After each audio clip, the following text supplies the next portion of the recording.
여러분 안녕하십니까. 환단고기를 배우는 한학입문 네 번째 시간이죠. 명함을 캐는 환인들 2편을 시작하도록 하겠습니다. 지난 시간에는요, 우리 선조들께서 남기신 한자, 우리 한학을 찾아가는 과정을 함께 했었죠. 이번 시간에는 우리 선조들께서 만드시고 남기신 금문을 바탕으로 삼성기전 상편을 해석하는 과정을 여러분들과 함께 하도록 하겠습니다. 이 글자 있죠? 지금 보고 계시는 빨간 바탕의 이 글자가 바로 금문기축이다 하고 제가 말씀을 드렸었는데요. 이 금문기축이 무엇이라고요? 기축 옥사를 겪으면서 우리 한학자들께서 목숨을 부지하기 위해서 소전과 비슷한 글자를 사용했다, 이런 말씀을 드렸죠. 자, 그래서요, 저도 그 당시에 우리 한학자들이 느꼈을 극심한 불안과 공포감을 제가 다 헤아릴 길은 없지만, 이 문장에서 근문기충을 사용함으로써 그 어른들에 대한 이해를 잠시나마 펴고자 한 것입니다. 그래서 저도 이 문장에서는요, 무리군자의 근문을 바로 근문기축으로 사용하도록 하겠습니다. 자, 지난 시간에요, 이 문장이 수수께끼 문장이었죠. 천재 환희 시 역칭이다 해서요, 또 칭한 것을 찾는데 도저히 찾을 길이 없었습니다. 한파견이라고 칭한 것 외에 다른 칭호를 찾기 위해서 동분서주했지만 나타나지가 않았죠. 그런데 이 무리문자를 근문으로 딱 바꾸고 나니까요, 구체적으로 그 역칭이 드러났습니다. 여기. 자, 여기는 어디가 있었느냐? 여기 또 짜죠. 또는 어디가 있었는지 살펴보면요, 환인들이 위천재라 했다, 이 말입니다. 여기 환이 없죠. 그런데 이 황국의 구성원들이 누굽니까? 한국의 구성원들, 지금으로 말하자면 백성이죠. 백성들이 바로 환이다, 이 말입니다. 이 백성들이 천재라 일컬었다, 이 말이죠. 천재라 일컬고 나니까 백성의 대표인 환인, 이 환인이 또 나서서 안파견이라 칭했다, 이런 이야기였습니다. 일단 숙제는 풀렸죠.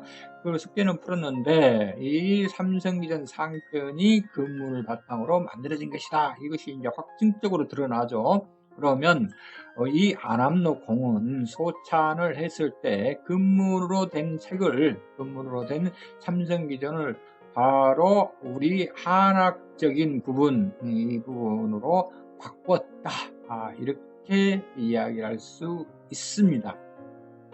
그래서요, 상단의 문장을 해석하기 위해서는요, 세 개의 글자를 중심에 세워야 합니다. 자, 어자죠. 어조사 무리군, 이파, 꼬리파자를 중심에 세워야 되는데요. 이 세 글자를 중심에 세우지 않으면요, 이 문장 자체가 산으로 가는지 들로 가는지 바다로 가는지 도저히 알 길이 없을 정도로 헷갈립니다. 여러분들도요, 이 글자 외에 다른 글자들을 중심에 세워놓고 해석해보면 재미있는 결과가 나올 수도 있습니다. 그러니까요, 여러분들도 한 번씩 심심하면 심심풀이 영어로 한 번씩 해보시기 바랍니다. 자, 우리가 이 글자의 이 문장에 첫 번째 나오는 부분이죠. 어시환인이다 라고 해서요, 어시를 유학적으로 해석하면 이때가 됩니다. 이때에 이 무렵에 이런 정도로 해석할 수 있는데요. 제가 삼성기전 상편이 뭐로 되어 있다고 이 말씀을 드렸습니까? 바로 근문으로 되어 있다, 이렇게 이야기를 했죠. 근문이 바로 누구 글자입니까? 바로 우리 글자죠. 근문은 바로 우리 글자입니다. 그럼 무엇으로 해석을 해야 돼요? 바로 우리 한학적으로 해석을 해야 된다. 이 한학이 아닙니다.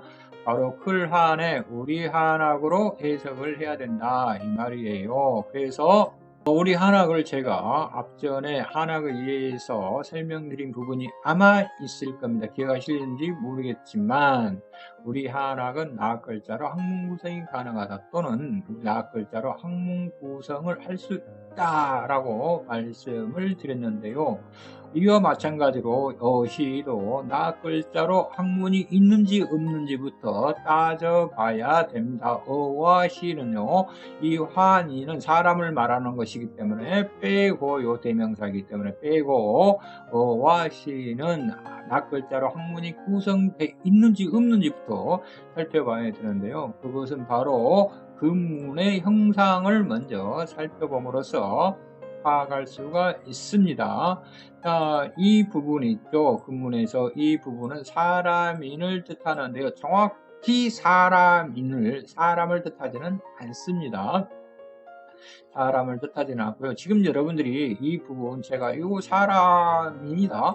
사람을 정확히 뜻하지 않는다. 자꾸 이렇게 이야기를 하면 여러분들도 헷갈리고 말하는 저도요. 이거 어떻게 설명을 해야 될까라고 참 무수한 고민을 하게 되는데요. 먼저 이 상태를 정확하게 이야기를 하면요. 저희가 만이라고 앞전에 설명을 드렸을 겁니다. 일만만이죠. 일만만이 바로 형상을 갖추지 않는 신의 의지에 반하여 제 멋대로 형상을 가지고 나타난 무리들을 가리켜서 만이라 한다라고 말씀을 드렸습니다. 그러면 이 부분은요, 만과 사람의 중간 정도라고 될 수 있습니다. 여가 만이고 여가 사람이면 이것은 여 중간 정도에 있는 무리를 가리키는 것이 바로 이 인이다 이 말입니다. 그래서 우리가 지금은 현대에 이르러서는 이것을 달리 표현할 방법이 없어서 그냥 사람인에 포함을 시킵니다. 범주에 이렇게 넣었지만 정확하게는 사람인이 아니고 이 사람인과 만의 중간에 위치해 있는 무리를 가리키는 글자다. 이렇게 이해를 해주시면 좋을 것 같습니다. 그러면 자, 한자 각골부터 지금 살펴보도록 하겠습니다. 각골의 사람인은 이런 형태로 나타나는데요. 바로 이런 형태입니다. 이런 형태인데요. 우리가 학자들이 이 부분을 다리라고 이야기를 합니다. 다리.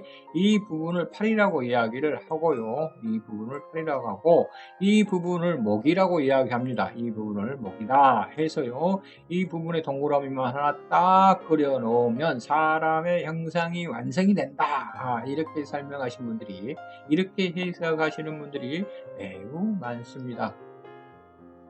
저도 얼핏 이렇게 해석하는 것이 맞지 않을까라는 생각도 한번 해본 적이 있습니다. 아주 어렸을 때. 그런데 이것은 사람인에서요. 이 부분이 팔이 아니고 다리라고 그럽니다. 다리. 그럼 이 부분은 뭐냐? 긴 부분. 이 부분도 다리인데요. 이게 긴 다리입니다. 얘가 긴 다리고요. 얘가 짧은 다리라 이렇게 이야기를 합니다. 그래서 다리가 짝짝을 가리킨다. 이런 이야기인데요. 지금 이야기 잘 기억해 두십시오. 자, 그리고요, 이 부분이 목이 아니고 허리를 나타내고 있습니다. 허리. 자, 각골과 근문의 차이는요, 이 짧은 다리의 차이가 있습니다. 이 짧은 다리의 차이가 있는데요. 이게 소전적으로 내려올수록 이 다리가 길어집니다. 이 다리가 길어지고요. 갑골로 가면 갈수록, 고대로 가면 갈수록 이 다리가 짧아집니다. 이렇게 갑골로 갈수록 이 다리가 짧아지는 글자가 바로 오래된 글자고요. 이 다리가 길면 길수록 가장 최근에 만들어진 문자다. 이렇게 생각을 하시면 이해가 편할 것입니다. 그래서요, 우리가 근문과 소전에 가까우면 이 글자가 나옵니다. 이 글자가 나오는데요. 이 짧은 다리가 매우 길어진 상태, 이것이 바로 소전과 가까운 근문이다. 이렇게 이야기를 할 수 있는데요. 소전에서도 이런 부분이 나타나는 글자들이 상당수 있습니다. 그래서요, 진시 왕조 때 소전이 한 번에 만들어졌다. 이게 조금 헷갈리는 부분이 이 부분입니다. 이 부분. 이 소전이요. 소전이 바로 사람 일자가 바로 이겁니다. 이건데 소전에 보면 이 글자가 굉장히 많이 나옵니다. 이 글자가. 그러면 소전도 근문의 형태에 따라서 계속적으로 발전해 오다가 나중에 이런 글자가 나왔다, 이렇게 이야기를 할 수 있습니다. 근문도요, 이게 짧아지다가, 이 부분이 짧아지다가 소전적으로 다시 이야기하면 단군 시대의 막바지에 이르를수록 이 다리가 길어집니다. 이 다리가 길어지는데, 근문도 소전도 마찬가지로 이 부분이, 긴 부분이 계속 나오다가 이렇게 글자가 변합니다. 그래서 사람인에서는요, 사람인이 따로 나온 것이 아니고 각골부터 해석까지 모두 연결되어 있는 글자다, 이 말입니다. 자, 이 부분이 긴 다리입니다. 이 부분이 바로 여기에 해당되는 부분이고요. 해서의 사람인에서는 여기에 해당되는 부분입니다. 짧은 다리, 이 부분이요, 바로 여기에 해당되는 부분이 이 부분이고요. 여기가 소전에서는 여기가 허리고, 이 부분이 짧은 다리인데 이제 길어졌죠. 그것은 긴 다리가 힘차게 뻗어 있는 상태를 나타내고, 짧은 다리가 여전히 불편한 상태를 나타내는데요.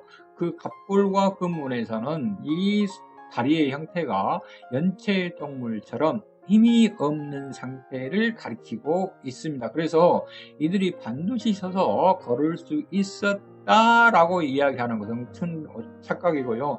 이들은 걷기가 매우 불편하다, 걸을 수 없었다, 이렇게 해석하는 것이 올바른 해석이다, 이 말입니다. 그래서 이제 사람의 다리가 해서에 와서야 이 짝짝인 다리, 한쪽은 길고 한쪽은 짧았던 이 다리가 해서에 와서야 바로 길이가 같아진다, 이 말입니다. 양쪽 다리의 길이가 같아진다. 그래서 해서에 와서야 사람인의 구실, 형상이 제대로 나타났다, 이 말이에요. 그러면 이 무리가 완성될 때가 언제겠습니까? 해서가 나오기 이전, 이런 때 아니겠어요? 그래서 우리가 사람이 제대로 구실을 갖출 때가 언제냐? 그러면 당군시대 말이었다. 형상이 완전히 갖춰진 시대가 당군시대 말이었다, 이렇게 이야기할 수 있습니다. 그래서 지금으로부터 2000년에서 3000년 전에서야 바로 사람의 형상이 제대로 갖춰진 무리들이 구별이 됐다, 이렇게 이야기할 수 있습니다. 사람의 형상이 바로 2000년에서 3000년 전 이런 시대에서야 비로소 2000년 전 이렇게 기원전 시대에 이르러서야 바로 사람의 형상이 이제 갖춰지고 사람과 짐승이 구별되기 시작했다, 이렇게 이야기할 수 있는 것이죠. 그래서 우리가 근문을 해석하면요, 기댔다, 의지했다, 따랐다, 보호받았다가 됩니다. 이렇게 어의 상태를 나타내는 글자가 바로 무리군이다, 이 말이에요. 이 무리군에 따라서 이 어조사어의 뜻이 달라지는데요. 무리군에 따라 해석이 어떻게 달라졌는지 지금부터 살펴보도록 하겠습니다. 자, 이것이 해서의 무리군이고요, 소전의 무리군이고 근문의 무리군이다, 이 말입니다. 이것을 가르쳐서 근기축이다, 이렇게 이야기를 했죠. 자, 무리군에서 해서를 사용한다면 어는 보호, 지도, 가르침을 받기 위하여 따르는 무리가 되는데요. 이 임금군을, 해서의 임금군을 제가 장이라고 이야기를 드렸습니다. 장은 신격화되지 않고 같은 무리 속에서 리더, 지도자죠. 어른이다, 이 말입니다. 그래서 어른은 뭐예요? 앞서서 가르치거나 이끌고 하는 그런 역할을 담당한 사람들을 바로 어른이다, 이렇게 했는데요. 임금이 바로 그런 역할이었다, 이 말입니다. 그래서 해서의 임금은 신격화되지 않고 지혜를 바탕으로 세상을 다스리고 살고 가르치는 역할을 맡는 사람을 가리켜서 임금이다, 임금국이다, 제왕이다, 이렇게 이야기를 하는 것이죠. 그래서 해설을 바탕으로 한다라면은요, 바로 생활의 지혜, 삶의 윤택성, 이런 것들을 도모하기 위해서 임금을 따르는 무리가 되죠. 그래서 임금이라는 것이 해서에서는 별도로 있는 것이 아니고 시가 따로 있는 것이 아니다. 이렇게 이야기를 하고요. 같은 무리 중에서 특출한 무리 또 지도력이 뛰어난 무리 사람을 임금으로 세우는 것이죠. 그런 정도의 차이다. 이렇게 이야기할 수 있습니다. 다른 해석도 제가 있다고 이야기했죠. 임금, 지도자를 앞세워 놓고 뒤에서 온갖 못된 짓을 다 획책하는 무리들, 그런 뜻도 있다. 이렇게 이야기를 했는데요. 후자의 설명은 일반적인 것은 아닙니다. 일반적인 것은 어른장이다 이 말이에요. 어른장이다. 해서에서 임금은 어른장이다. 이런 뜻입니다. 무리군에서요 소조를 사용한다면 어는 임금을 받들어 모시며 보호받는 상태가 되는데요. 여기에서 임금 뭐예요? 시가 따로 있다 이 말입니다. 여기에는 시가 따로 없어요. 여기에는 시가 따로 없고 여기에는 시가 따로 있습니다. 그럼 조선의 임금은 여기일까요? 여기일까요? 바로 소전의 무리군입니다. 시가 따로 있습니다. 시가 따로 있다라고 백성들에게 늘 강연을 하죠. 그래서 임금에게 감히 치대거나 눈만 흘리어도 역적이 되는 것이죠. 우리가 이 소전의 무리군을 파악하려면요, 춘추 전국시대로 싹 넘어가서 춘추 전국시대의 제왕들을 살펴봐야 되는데요. 춘추 전국시대의 제왕이라는 것은 쌈박질도 잘해야 되지만 지혜도 뛰어나고 전략과 전술을 잘 사용해서 무리들을 보호해야 되죠. 그럼 무리들은 임금을 받들어 모시면서 보호받는 존재가 되는데요. 바로 안전보장이다 이 말입니다. 안전보장을 받기 위해서 임금을 받들어 모시죠. 임금을 어둡지 않은 시원치 않은 임금을 모시게 되면 적군들에게 바로 침입을 당해서요 그 무리들이 죽임을 당하거나 아니면 모두 사로잡혀서 노비로 끌려가는 신세가 되는 것이죠. 그런 것들을 방지하기 위해서 임금을 받들어 모시고 그로부터 보호받는 존재가 된다 이 말입니다. 안전보장 재산상도 뿐만 아니라 생명과 건강에 대한 안전도 함께 보장받는 것이 바로 소전의 무리군이다 이 말이에요. 잘못 모시면 바로 끝장난다. 뭐가? 자신의 삶과 인생 전반이 가족까지 모두 끝장난다. 그래서 임금을 잘 받들어 모셔야 되고 한 번 받들어 모시면 죽으나 살아 계속 받들어 모셔야 된다. 이런 이야기입니다. 그것이 바로 소전의 무리군이다 이 말이에요. 그 다음에 근문의 무리군은요 는 어떻게 쓰느냐. 근문의 무리군을 사용하면은요 하늘의 말씀을 받들고 하늘로부터 보호받는 존재가 되는데요. 이 문장에서는 상의 변화를 도모하는 것입니다. 바로 상의 변화라는 게 뭐예요? 아까 사람인에 대해서 이야기를 했었죠. 이 상의 변화를 도모를 하는데요. 이 상의 변화가 어떤 변화가 도모되겠어요? 근문의 상의 변화는 이 다리가 좀 더 길어졌으면 한쪽이 이렇게 짧은데 이 다리가 길어졌으면 하는 것이죠. 이런 상태의 상의 변화를 꿈꾸면서 안팎에 의지한 상태에 바로 어를 사용한 것입니다. 그래서 이 문장에서 어조사 어의 뜻을 알려주는 글자가 무리군이고요. 무리군의 해석에 따라 어의 뜻도 확연히 달라진다 이 말입니다. 그래서 이들은 하늘의 말씀을 받들고 하늘로부터 보호받는 존재, 이 무리군의 근문의 무리군은 바로 그런 무리군이다 이런 이야기입니다. 그래서요 이번에는 어조사어와 근문의 무리군을 한 번에 갖다 놓고 그 뜻을 살펴보도록 하겠습니다. 어조사어의 근문은 따르다, 기대다, 의지하다 이런 뜻이 되고요. 의 무리군은 말씀을 따르고 보호받다 또는 가르침을 받다 이런 뜻이 되는데요. 어조사어와 무리군의 근문을 합하면 한인이 보호받거나 가르침을 받기 위하여 거나 기대거나 의지한 상태가 되지만 한의 전국적인 목적은 화에 있다 할 것입니다. 자, 이 화에 있다 하는 것이 바로 이런 부분이죠. 이 부분이 한참 길어진다. 자꾸 제가 사람 인자로 이야기하는데요. 저게 뭔 소리지? 하고 있는데요. 이것은 바로 다음 이 시자에서 구체적으로 드러납니다. 한국 시의 천재다라고 이야기를 했는데요. 바로 이 시자에서 구체적으로 드러납니다. 자, 이 시자가 그럼 무슨 뜻을 갖고 있는지 지금부터 살펴보도록 하겠습니다. 자, 이 시자 제가 근문을 가져왔는데요.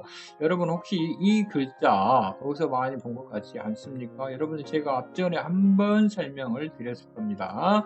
바로 놀유자인데요. 이 놀유자에서 바로 이 부분이 이 부분입니다.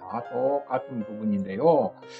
이 부분이 무슨 부분일까요? 여기에 보면 이 전체를 나타내고 있는 것인지, 여기까지를 나타내고 있는 것인지, 여기까지를 나타내고 있는 것인지, 여기까지를 나타내고 있는, 어디까지를 나타내고 있는 것인지를 잘 모르겠죠. 그래서 여기에 비슷한 글자가 또 하나 있습니다.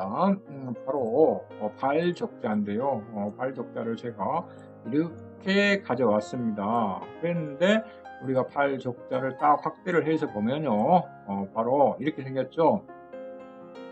이렇게 생겼는데 울프 보면은요, 여기까지를 닮은 것 같습니다. 이 입구자를 빼고 여기서부터가 여기 모양이다, 이렇게 이야기할 수 있는데요.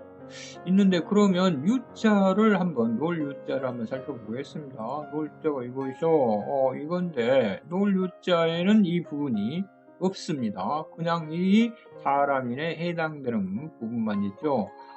그래서 이 세 개를 합쳐보면 이렇게 복잡한 유자는 바로 이 부분에 해당된다, 이렇게 이야기할 수도 있습니다. 이렇게 이야기할 수도 있는데요. 실은 이 부분까지가 바로 이 부분까지 해당된다 하는 분들도 계시고요.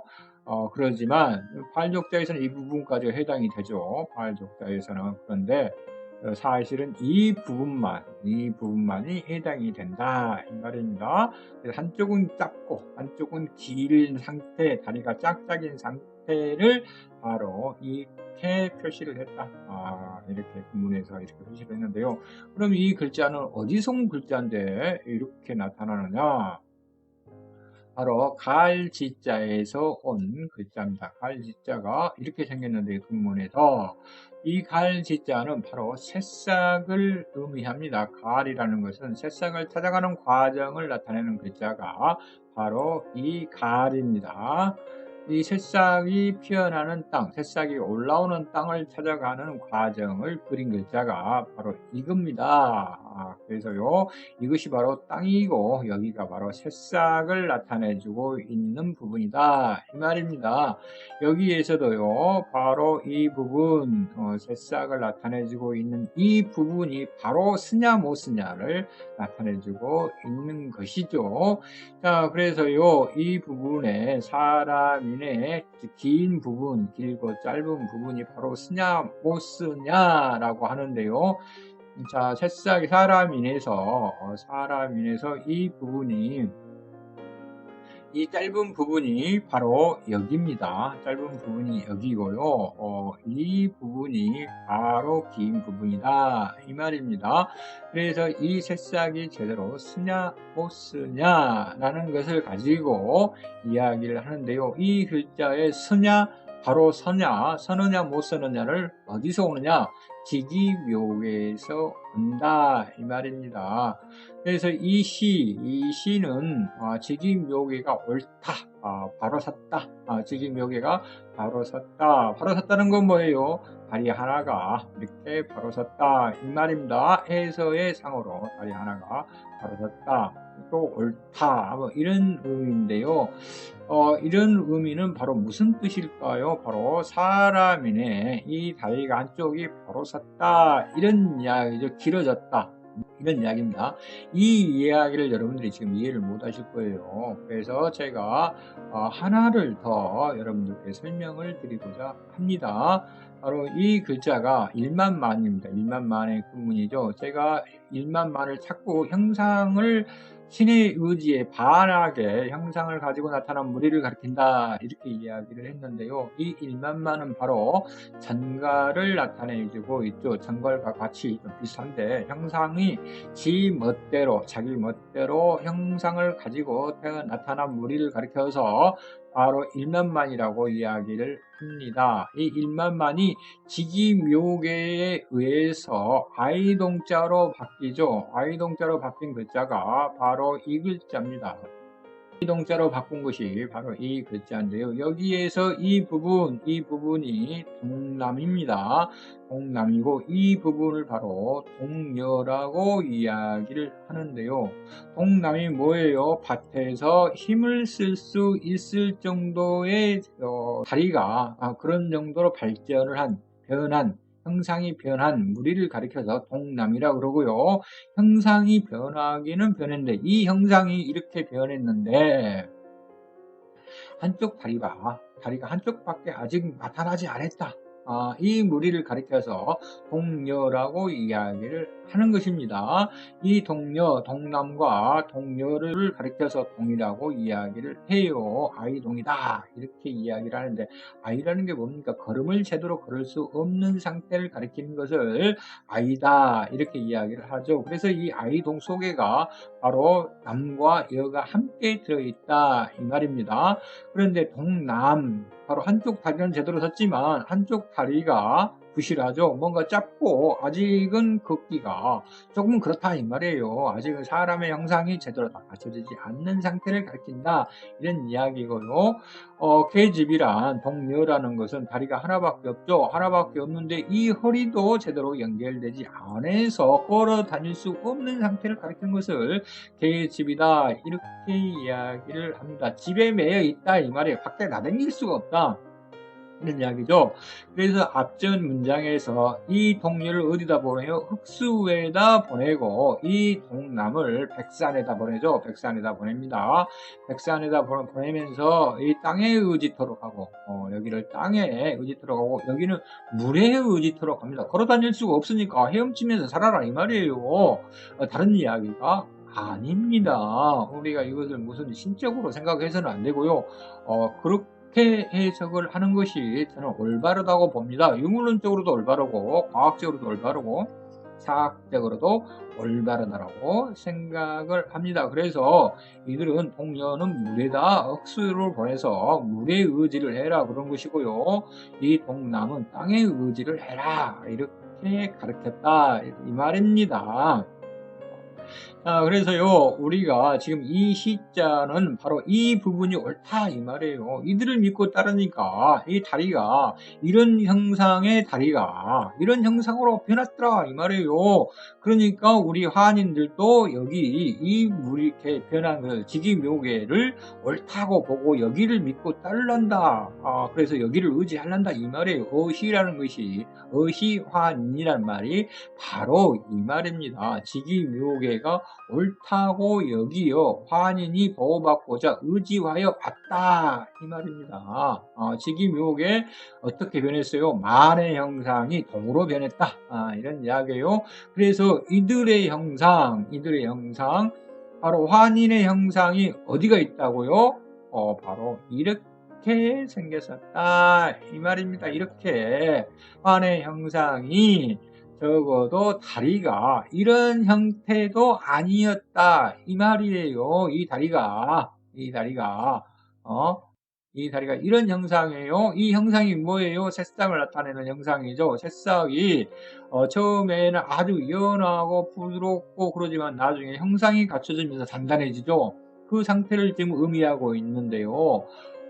이 다리가 이들의 환인들의 다리가 바로 새싹과 같았다 이런 상태고 이 만의 형상과 비슷했다 이런 형상이에요. 제가 앞전에 환이 간신히 금수의 형상을 면했다 이런 이야기죠. 금수의 형상이 뭐예요? 바로 이 만의 형상을 간신히 변했다 이 말인데요. 그러면 여기에서 환인들의 형상이 어떠했는지 우리가 추측해 볼 수 있는데요.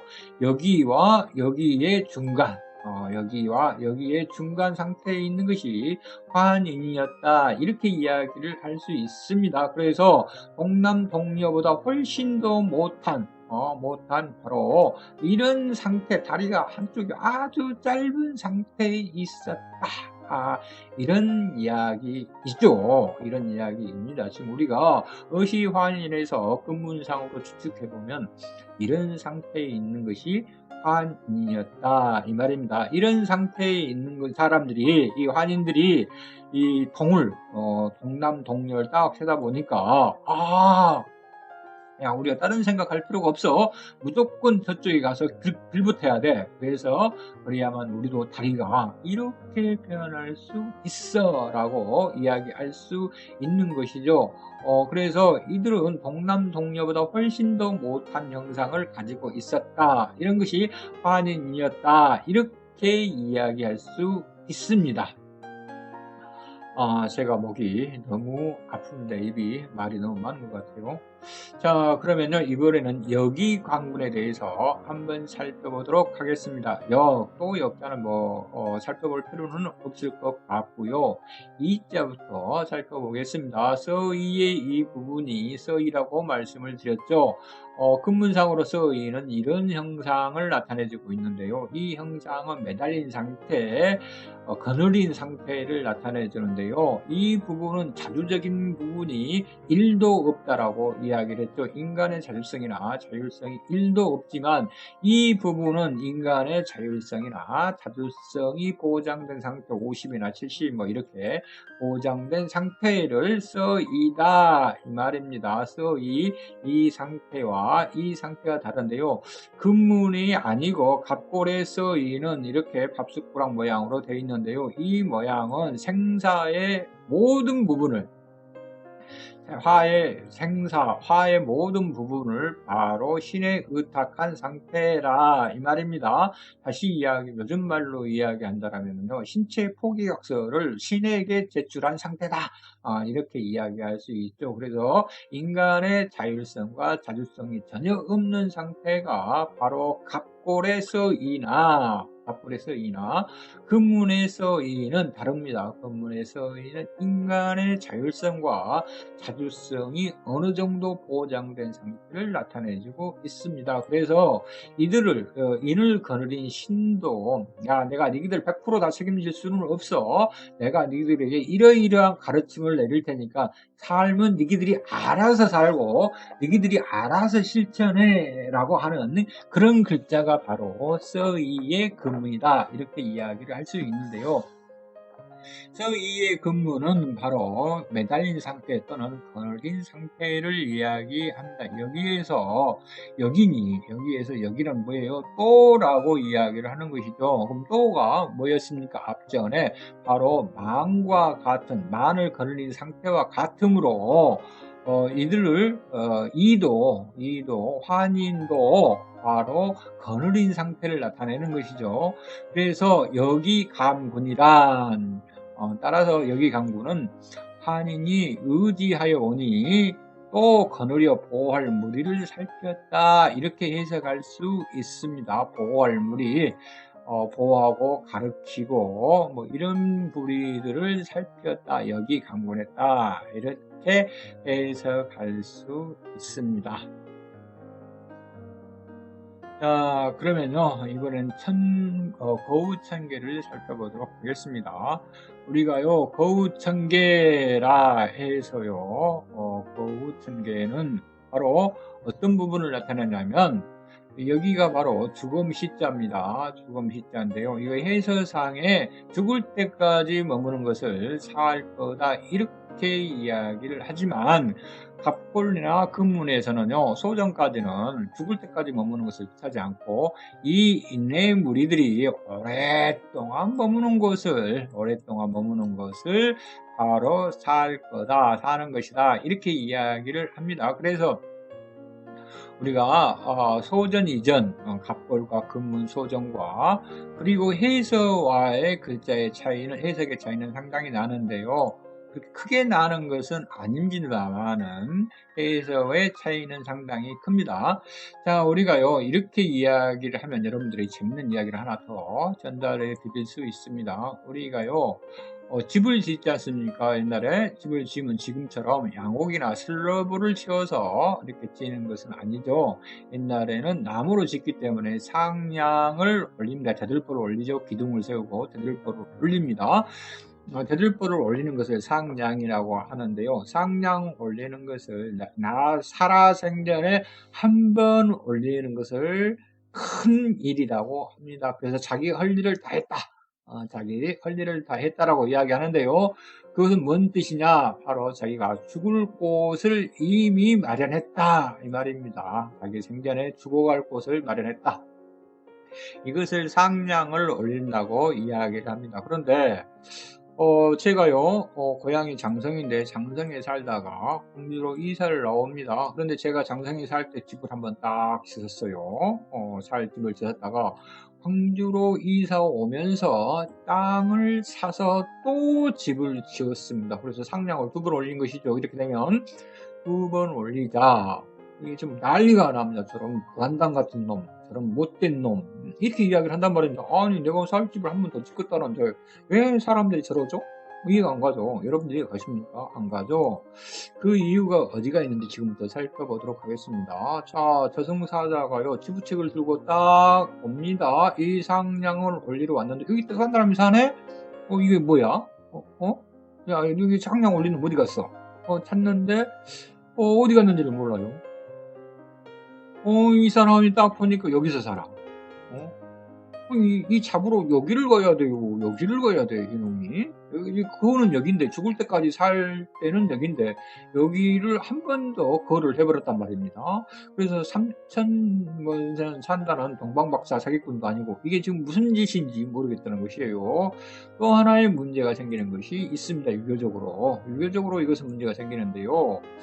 귀신들이 제사밥을 얻어먹으러 와야 됩니다. 와야 되는데, 이리 와야 됩니까? 이리 와야 됩니까? 그래서 귀신들도 헷갈려서요.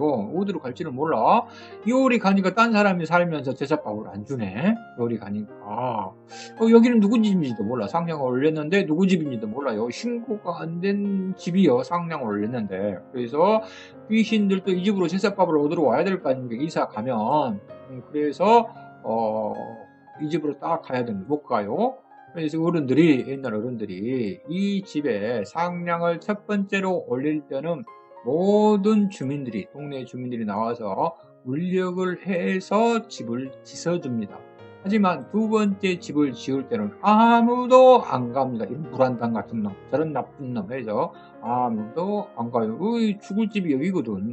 죽을 집이 여기인데 갑자기 죽을 집을 바꿨어요. 갑자기 여기 집을 지을 때는 신고식을 합니다. 온 마을이 나서서 저승으로부터 2승에서 저승까지 다 신고식을 하죠. 신고식을 딱 해놨는데 말하자면 저승 명부에다도 등재를 해놨다 이 말입니다. 그런데 이놈이 광주에 딱 가더니 상냥을 한 번 더 해보러 이건 아주 불안당 같은 놈이네. 신고가 해서 지금으로 말하자면 호적 정정 신고나 등기 이전 뭐 이런 것들 해야 되는데 저승에 뭐 등기 이전 명부를 작성할 수 있는 것도 아니고 그래서 이 부분은 가라다, 가짜다, 허위다 이런 이야기입니다. 이쪽 집은. 그래서 저승사자도 제대로 찾을 수 없고요. 귀신이 제대로 쓸 수가 없죠. 또 조상들도 밥을 얻어먹으러 올 수도 없습니다. 그래서 이 집을 할 때는 안 합니다. 울력을 안 해주는데요. 우리가 조선시대에는 어떻게 했느냐. 이 집을 내가 장성에 상량을 한번 올렸다. 그러면요. 내가 광주로 이사를 나옵니다. 그러면 여기는 집을 짓지 않고 기존의 집을 지어져 있는 집을 삽니다. 집을 지어서 사고요.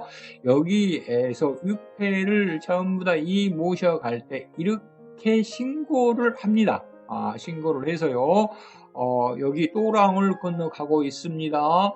냇가를 건너가고 있습니다. 어디 산을 지나가고 있습니다.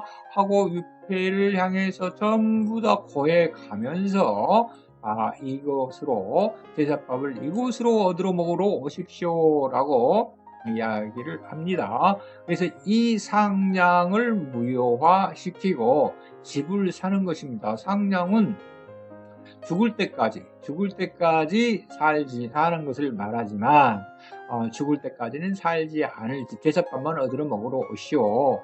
내가 죽으면 이쪽에 산산에 묻히겠소 라고 이야기를 합니다. 그래서요, 여기에 상냥을 올린다는 것은 그 주변에 묘자리까지 함께 마련해 놓는다는 의미도 같습니다. 그래서 내가 광주에 나가서 살지만 어쩔 수 없이 광주로 이사를 가지만 상냥은 올리지 않고 집을 삼으로써 묘자리는 옮기지 않겠다. 이런 이야기입니다. 그리고 어른들의 제사밥을 이쪽으로 신고를 하지만 제사는 궁극적인 제사는 여기로 하겠다라고 이야기를 하고요. 이 자손, 나의 자손은 그러면 광주 사람이냐? 내가 광주에서 아기를 낳았습니다. 자녀들을 낳았는데 이때 이 자녀들이 광주 사람이냐 장성 사람이냐라는 논쟁이 붙을 수 있는데요. 제가 여기에 상량을 올리고 몇 자리를 잡았으면 이 자녀들은 광주 사람이 아니고 장성 사람이다 이렇게 이야기를 합니다. 그것이 바로 살 겁니다. 그런데 살 건데 해서에 살 거다 이 말입니다. 근문에 살 거는 이런 개념이 아니고 내가 여기서 장성도 살든 광주도 살든 아무 상관이 없어. 그건 전혀 상관이 없으니까 내가 여기서 오래 머물고 있어. 죽을 때까지 난 안 살 거야. 죽을 때까지 살 수도 있지만 그 전에 또 다른 데로 이사 갈 수도 있어. 한 것이 바로 살 거다 이 말입니다. 그래서 살 거의 차이 분명하게 이해를 해 두시기 바라고요. 여기에서 어저사오는 근문이나 해서나 별로 각벌문의 차이가 없는데 보통 이렇게 씁니다. 이렇게 쓰는데요. 어조사오에서 달라지는 부분이 해서와 근문이 달라지는 부분은 바로 해석의 차이입니다. 해서에서는요, 에서에서까지, 이 에서를 띄고 까지 이것이 다 하나씩 구별이 됩니다만은 근문에서는요, 뭐뭐에서 뭐뭐까지를 한꺼번에 나타내는 것이 바로 해석의 차이다 이 말입니다. 그래서 이 부분이 어조사어가 근문이라면은요, 어디서 어디까지를 한꺼번에 포함하고 한꺼번에 말하고 있는 상태를 가리키고 있습니다. 이번에는요, 그래서, 천개를 살펴보도록 하겠습니다. 이 하늘천자는요, 각골문에서 해석까지 너무나 많고 다양하기 때문에 하루에 1시간씩 한다라면 1년이 넘게 걸립니다. 하루에 2~3시간씩 한다라면 6개월 정도 걸리는데요. 이렇게 하늘천은 각골문에서 해석까지 너무나 다양하기 때문에 여기 문장에서 나타내는 하늘천을 갖고만 여러분들에게 이야기를 해드리도록 하겠습니다. 이 문장에서 하늘천은 우리가 지금 생각하는 신의 개념이 아니라 형상을 갖춘 사람들의 무리, 형상을 갖춘 무리들을 나타내는 형상이 가리키는 형상인데요. 그 무리가 바로 다른 데에 있는 것이 아니라 다리에 있다 이 말입니다. 이 다리를 가리키는데요. 무슨 이야기예요? 바로 이전에는 다리가 짝짝이었죠. 이렇게 한 다리가 길고 한 다리가 짧은데 이 다리는 가장 먼저 곱게 뻗어 있죠. 바로 소전의 알처럼 이 다리 하나가 곱게 뻗어 있는데 여기는 두 다리가 전부 다 곱게 뻗어 있는 상태고 두 번째는 이 다리의 길이가 짝짝이 아니고 같다 이 말입니다. 두 다리의 길이가 같아요. 이걸 8팔자 뭐 이렇게 이야기하는데요. 들입자라고도 이야기를 합니다. 들입자라고도 이야기를 하는데요. 8팔자에 닮아 있죠. 그래서 8팔 뭐 그러는데요. 기가 곱게 서서 나타내주고 있는 상태를 가리켜서 하늘천이다 이 말입니다. 그래서 하늘이 고대 하늘이 지금 생각하는 것처럼 신의 개념만 갖고 이야기해서는 콩고 다칩니다. 그것은 나중에 한단고기를 해석하면서 나타날 때마다 달라질 때마다 이것이 다르게 나타날 때마다 여러분들에게 하나하나 설명을 드리도록 하겠습니다. 저도 이 하늘전자를 배우는데요. 어렸을 때 6개월 정도 걸렸는가? 아마 그럴 것입니다. 6개월 정도 걸린 것 같은데요. 이 글자가 바로 허리를 나타내고 허리 아래에 다리가 곧게 서 있는 상태를 나타내는 하늘천이다 이 말입니다. 여기에서 하늘천인데요. 이 신의 개념이 아니고 다리의 형상을 갖춘 물이 두 개가 곧게 서 있고 두 다리가 곧게 서 있고 같은 길이가 같은 형상을 가리키는 무리를 하늘천이라고 여기에서는 표현을 하고 있습니다. 자, 개는요 안전한 땅이 된 상태로 그 땅을 지키는 구역을 가리키는데요. 지금 그림으로 다시 한번 살펴보면요, 바로 이런 상태를 나타내주고 있습니다. 자, 여기가 거다 이 말이에요. 인의 거주 구역이라고 이야기하는데요. 인의 거주 구역은 바로 해서의 인이 아니로 근문의 인으로서 형상을 전혀 갖추지 못한 다리가 연체 동물처럼 힘이 없는 상태, 그리고 한 다리가 길고 한 다리가 짧은 상태를 나타내주고 있는 인의 구역이다, 인의 거주 구역이다 이렇게 이야기를 할 수 있고요. 이 천은 바로 두 다리가 곧게 서 있고 길이가 같은 무리들이 머무는 상태다 이 말입니다. 그래서 이들은 얼마든지 멀리도 걸어갈 수 있고 별짓을 다 할 수 있지만 이 무리들은 일하기도 힘들고 또 대처하기도 힘들고 오래 걸을 수도 없고 뭐 그런 상태를 나타내고 있는 것이죠. 자, 여기에서 중요한 문제가 하나 생기는데요. 바로 백과 환의 차이도 나중에 다시 한 번 더 설명을 드리겠습니다. 바로 이 전이라는 부분이요. 전이라는 부분이 바로 그런 부분이죠. 제가 앞전에 만을 나타낼 때 동남이라고 이야기했죠. 남에서 밭에서 힘을 쓸 수 있는 무리를 가리켜서 동남, 사람인의 다리가 한쪽은 작지만 한쪽은 길지만 그래도 힘으로서 땅에 의지할 수 있는 상태가 된 무리를 가리켜서 남이다 이야기했죠. 바로 이 밭을 거꾸내진 땅, 곡식이 자랄 수 있는 상태, 결실을 맺을 수 있는 땅을 이들이 지배를 하면서 살았고요. 이 지배를 받는 땅의 경계, 끼어 있는 경계를 가리켜서 계라고 이야기한다 이 말입니다. 끼어 있는 땅 사이를, 그것을 바로 계라고 이야기하는데요. 거우천계다 그런 말은요, 우가 바로 이 거에서 이 전까지 사이를 바로 거우라고 이야기합니다. 이 사이를 가리켜서 거에서 개까지, 천개까지를 우다 이 말이에요. 거우천개라는 것이 이 근방만 가리키는 게 아니고 여기서 여기까지를 가리킨다 이 말입니다. 자, 이 차이 여러분들이 꼭 기억해 두셔야만 나중에 이 한단고기를 해석하는데 여러분들이 좀 더 쉽게 이해할 수 있을 것 같습니다. 제가 TTS를 이용하다 보니까 이런 점들을 좀 세심하게 설명하고 넘어가야 되는데 전혀 설명하지 못한 부분이 있어서요. 제가 발음이 부정확하고 전라도 표준말 때문에 이해하기 힘들다라고 하는 말씀에도 불구하고 제가 제 목소리로 지금 녹음을 하고 있는 것이죠. 제 마이크 상태도 별로 안 좋아서요. 여러분들이 목소리 듣기도 상당히 거북스럽지만 어쩔 수 없을 것 같습니다. 이런 부분들을 세세하게 설명하려고 하면은요, TTS로 설명하려고, 기계적 음성이죠. 그걸 설명하려고 하면 한 문장당 숫자가 200자밖에 안 됩니다. 그래서 200자가 넘어가면요, 자꾸 이걸 줄입니다. 250자를 한 60자 정도 빼버려요. 그래서 이제 한 문장을 만들죠. 그러면 이게 용두사미가 되어가지고요. 실제적으로 이 설명문을 만드는, 기계적 음성을 만드는 저도 이해를 못하는데 여러분들에게 이것을 듣고 이해하라고 이야기하는 자체가 좀 억지죠. 그래서 제가 제 목소리로 녹음을 하고 있으니까요. 그런 점들은 좀 양해를 부탁드립니다. 제 발음이 부정확하고 전라도 표준말을 많이 사용해서 이해하기 힘들더라도 여러분들이 이해를 해주시고요. 정이 이해하기 힘들다 그러신 분들은요, 댓글을 남겨주세요. 그러면 제가 또 설명을 글로 드리든지 아니면 거기에 대한 영상을 만들어서 한학관에 올려드리든지 하겠습니다.